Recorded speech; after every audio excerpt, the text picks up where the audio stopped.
Jorge Kreines, y ahora nos vamos a Estados Unidos y el mundo central. ¿Cómo analizaste vos el triunfo de Trump y mucho más que el triunfo de Trump, cómo analizás sus consecuencias? Bien, para analizar el triunfo de Trump hay que ver en qué contexto se dio la campaña electoral entre Trump y Hillary Clinton. Porque Donald Trump fue el primer candidato presidencial con posibilidades, porque hay que decir que hubo otros y otras candidatos y candidatos presidenciales en Estados Unidos que nadie se enteró de que existen. Por ejemplo, mi amiga Gloria Larriva, que fue candidata por un sector de izquierda, que nadie se enteró que ella era candidata, que es la lógica de las elecciones en Estados Unidos, donde para ser candidato a presidente hay que tener muchos millones de dólares, si no, no puede ser, y para ser candidato a concejal del pueblo más pequeño tenés que tener un par de milloncitos de dólares también. Esa es la democracia, ¿no? Si no tenés los dólares no hay posibilidad de hacer política. Yo me niego a llamar democracia lo que hay en Estados Unidos, porque además el sistema del colegio electoral tiene su origen en cuando los estados esclavistas, para mantenerlos dentro de la Unión, les dieron muchos representantes en el colegio electoral porque la población esclava sumaba para eso, pero carecía de todo derecho esa población. Es un sistema en sí mismo antidemocrático. Así es. Bueno, el hecho es que en la campaña electoral, porque todavía hay elecciones en Estados Unidos, hay una fuerte tendencia fascistizante, todavía hay elecciones, y cuando hay elecciones hay que convencer a una parte de la gente de por qué va a votar a Hillary o va a votar a Trump. Y entonces Trump fue el primer candidato presidencial con posibilidades que reconoció la crisis por la que atraviesan los Estados Unidos. Es decir, reconoció que la política de control global del planeta, de acuerdos de libre comercio y demás, perjudicaban al trabajador norteamericano. Las fábricas las empresas transnacionales iban a buscar sedes con salarios más baratos, el caso de México, contra el cual Trump está en una verdadera campaña anti-mexicana, que es en verdad anti-latinoamericana, y él se puso del lado de los trabajadores en general de raza blanca de los Estados Unidos, que viven en ciudades como Detroit. ¿Vos le ves alguna viabilidad? No, ninguna, era demagogia. Porque sin mexicanos no existe la economía norteamericana. No, desde ya. Es un discurso demagógico y que expresa no una línea globalista como la de Clinton o la prevaleciente en el Partido Demócrata de los Estados Unidos, que pretendía llegar a un punto donde el poder se ejerciera desde una red global de ciudades financieras, sino, y por lo tanto el sector financiero, el sector bancario era el sector predominante, tanto que muchos teóricos hablaron de un capitalismo financierizado, que tiene al sector financiero como su motor principal en estos momentos. Según algunos economistas, inclusive uno de los más importantes historiadores de la economía argentina, que se llama Mario Rapoport, que tiene un libro muy interesante en colaboración con Noemí Ruibal, dicen que la crisis del 2008 marcó el fuerte peso. La crisis de los 70 fue la transición entre la época del capitalismo productivo a la época del capitalismo financiero, y que la crisis del 2008 marca el fuerte predominio de las finanzas en la economía mundial. Correcto. Pero ahora, con Donald Trump, el secretario de Estado es el señor Rex Tillerson, que pertenece a la ExxonMobil, es decir, se ha incrementado, si bien el bloque de poder es el mismo, y si bien el presidente de Estados Unidos tiene mucho poder, e incluso la atribución tiene la llavecita del botón nuclear, eso es un poder muy importante, no es el que tiene todo el poder. El poder en Estados Unidos lo tiene un complejo industrial, tecnológico, militar, financiero. En este momento hay una mayor presencia del sector petrolero en el gabinete de Donald Trump que del sector financiero. El sector financiero también está, pero hay ahí en un lugar importante, diría en un segundo lugar, que es mucho, pero en primer lugar está el sector petrolero.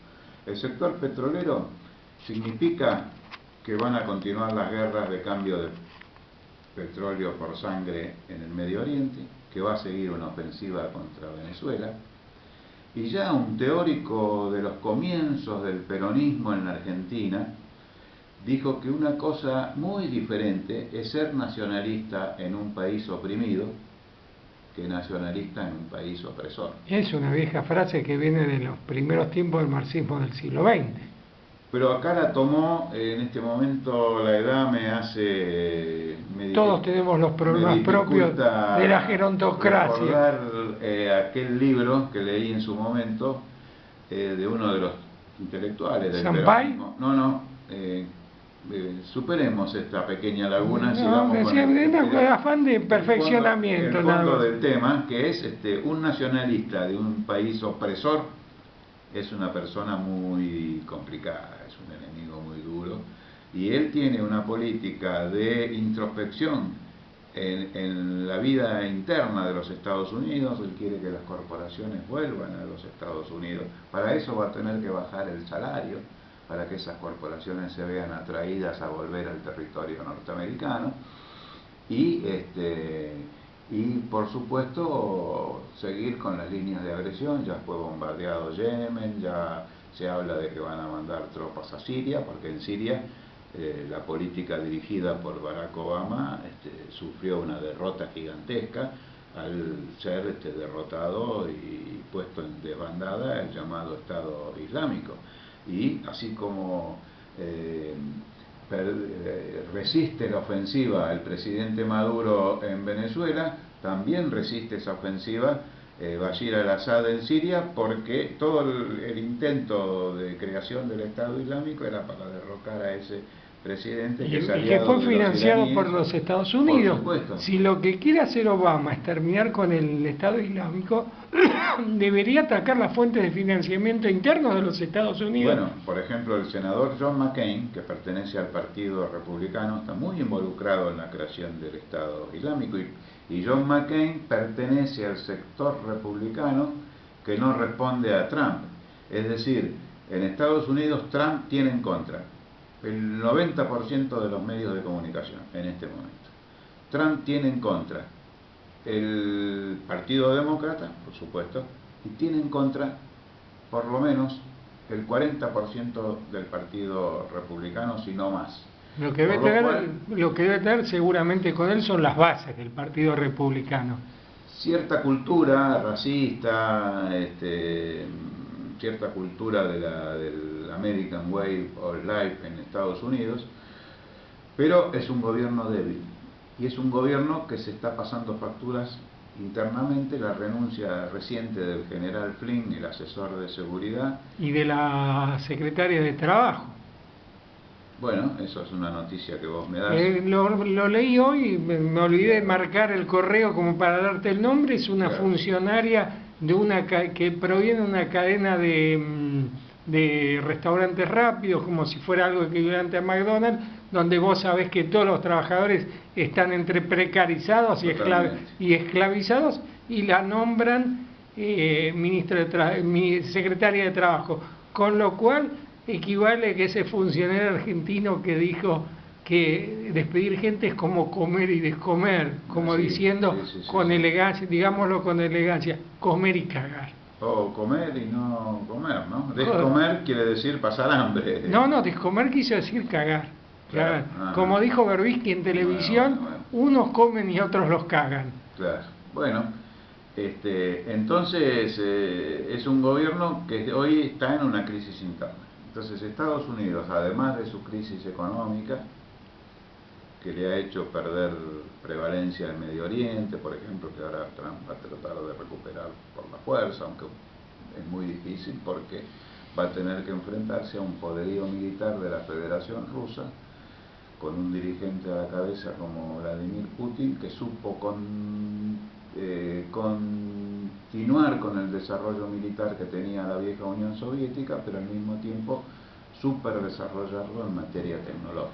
Entonces los que saben de industria y de cuestiones militares están diciendo que por la vía de los avances tecnológicos y científicos aportados al terreno militar, Rusia está superando en algunos rubros, como la aviación, por ejemplo, a los Estados Unidos en este momento. Y eso tiene que ver con la realidad que hay hoy en Siria, por ejemplo, en el Medio Oriente.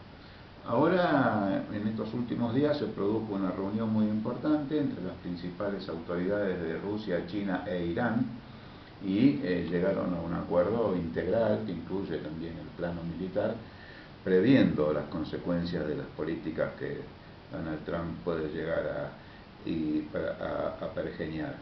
Y bueno, esta idea de salirse del Tratado Transpacífico, en la que Macri se zambulló sin tener mucha previsión, porque ellos estaban seguros, como muchos de los escribas que hablan de política internacional y que escriben de ello, como decía Pereira Miele hace un ratito, todos estaban jugados con Hillary Clinton. Pero bueno, ahora hay una serie de ajustes que vienen del cambio que se produjo con Trump. Es un momento débil de la política de los Estados Unidos y cada uno de nuestros países tendría que hacer absolutamente lo contrario de lo que está haciendo Macri, aprovechar las circunstancias para independizarse más, para tener políticas de desarrollo del mercado interno, para confrontar con las corporaciones transnacionales, etc. Pero si se lo pedimos a Macri es pedirle peras al horno. Al olmo. Al olmo, al banano y al olivo, ¿no? Y a la vaca. Y a la vaca, claro. Así que, bueno, estamos en una situación donde hay que seguir muy de cerca la política de los Estados Unidos. Pereira Miele hablaba de la tricontinental. En la tricontinental estaba, por ejemplo, Japón, que ha sido furibundamente superado por China en el Asia. Estaba Europa, que hoy Europa, como él bien dijo, se le desgranan los países. Grecia está sostenida por un hilito en la Unión Europea, por el lado de los pobres, y por el lado de los ricos el Brexit de Reino Unido.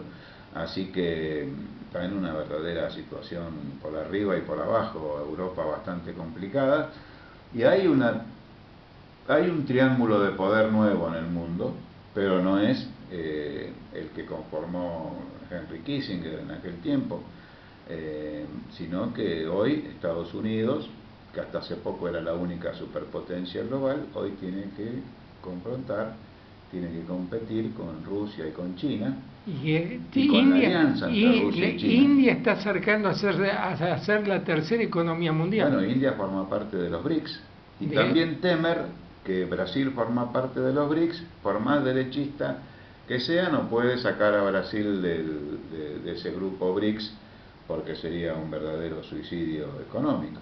Así que bueno, yo te puedo dar este panorama porque se me agota el tiempo que me da era lo que te iba a decir, no me deja llegar tarde a mi casa, así que la opción que tenés claramente es soportar el gula que te hacemos nosotros si te ibas antes, pero la posibilidad de que te manden un gula peor tu esposa seguramente te decide a irte en este momento. Nosotros te agradecemos tu presencia, la gran síntesis que tuviste sobre los resultados de la elección de Donald Trump, y en un futuro te vamos a volver a invitar porque con más tiempo para que hablemos más sobre lo que ocurre en el mundo, y hablamos poco de las organizaciones de los partidos comunistas. Son dos grandes temas que tendremos para hablar constantemente con vos. Muchísimas gracias, Jorge. Hasta la próxima vez que nos visites, y nosotros vamos a un corte publicitario. Bueno, sí. Bárbaro.